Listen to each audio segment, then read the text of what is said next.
So just how much of a threat is the fiscal cliff, and what are the chances of an agreement to avoid its potentially dire consequences? Steve Rattner is a leader of the nonpartisan group Campaign to Fix the Debt. He also oversaw the auto industry bailout for the Obama administration. Stephen, welcome. Thanks for having me.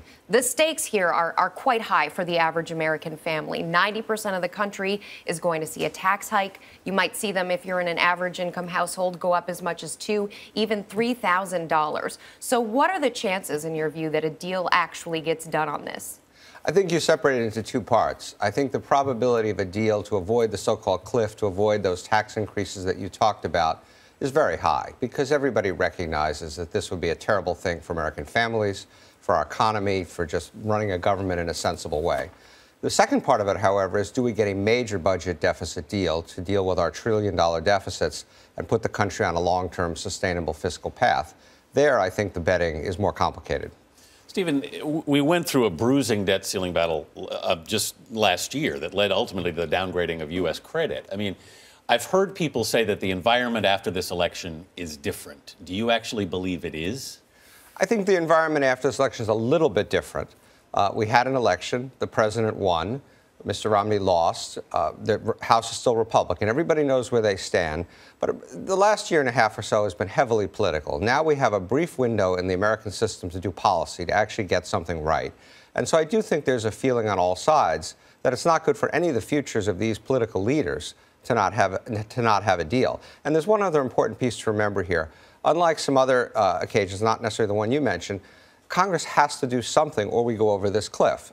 So in the usual Congress modus operandi of just do nothing doesn't work here. They have to do something, and the hope is in the course of doing something, they'll do something big, something bold, something really constructive. And we have to look at the history here. I mean, the whole reason we're facing this cliff is Congress tried to put something in place that would force action, that would force decisions to be made. It's interesting you bring up the point that there's a difference between tax cuts and deficit cutting.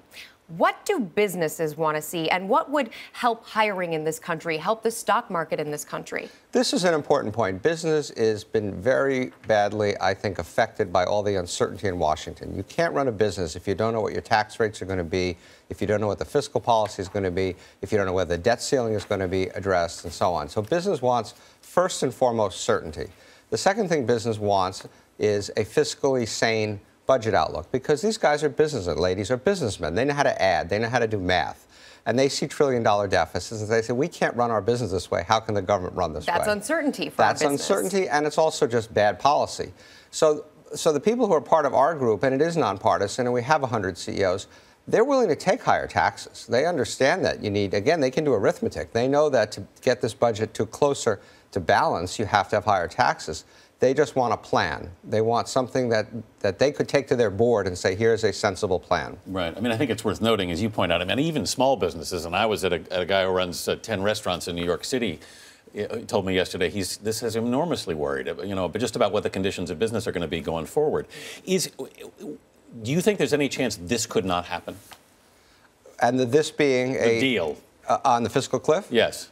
Yes, I think there is some chance that we go over the cliff, at least for a little while. There's a school of thought out there that we could actually get more action if Congress does fall off the cliff, so to speak. Do you agree? I don't. I think that the consequences for the markets and of going over the cliff, the markets are already turbulent. We had a very tough week on the stock market this week. People woke up from the election and said, okay, now what's next? Oh, my God, it's the fiscal cliff. Right. And so people are now focused on this. It would be a roller coaster. It would be a Perils of Pauline careening around the tracks if we decide to go over the cliff or go near the cliff. Thank you. Steve, I'm sorry we have to wrap it there, but it's certainly a conversation we'll be having in the future. My Steve pleasure. Rattner. Thank you. Thank you.